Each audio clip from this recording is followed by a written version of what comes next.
politics, and power. We have made reference of democracy because democracy essentially is the major governing type under our review, but it is the most easily misunderstood concept and also the most widely abused. Aaron Leipat is an authority on democracy, and on today's program we will read a bit from his work entitled Patterns of Democracy. On page 46, and I quote, "Although political scientists have disagreed on some of the details of defining and measuring democracy, the 8 criteria proposed by Robert Dahl in his seminal book Polyarchy still command widespread support.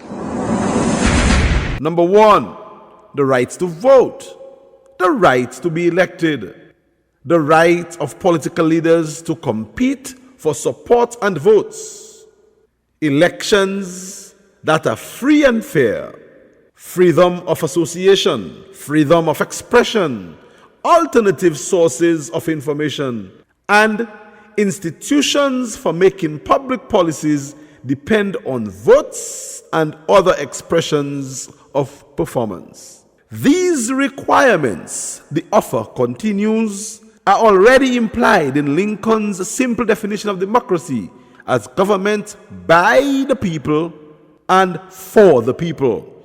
For instance, by the people implies universal suffrage, eligibility for public office, and free and fair elections. Elections cannot be free and fair unless there is freedom of expression and association both before and between elections. Similarly, for the people implies Dahl's 8th criterion of responsiveness by the government to the voters' preferences. Nevertheless, it is instructive to spell out the specific criteria, especially for the purpose of deciding whether countries qualify as democracies and which countries do not." Unquote.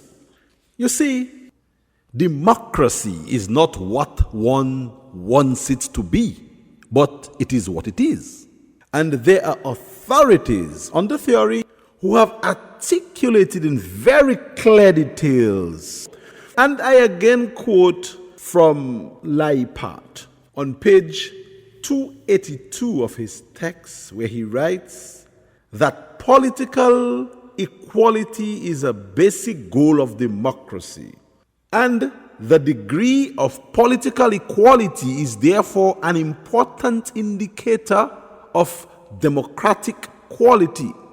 Political equality is difficult to measure directly, but economic equality can serve as a valid proxy, since political equality is more likely to prevail in the absence of great economic inequalities.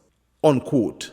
The writer goes on to say on page 263 that voter turnout is an excellent indicator of democratic quality for 2 reasons. First, it allows the extent to which citizens are actually interested in being represented. And secondly, turnout is strongly correlated with socio-economic status and can therefore also serve as an indirect indicator of political equality. High turnout means more equal participation and hence greater political equality. Low turnout spells unequal participation and hence more inequality. Unquote. So you see, democracy is a standard theory and it must be practiced in a standard way every time for it to be effective. Politics and power.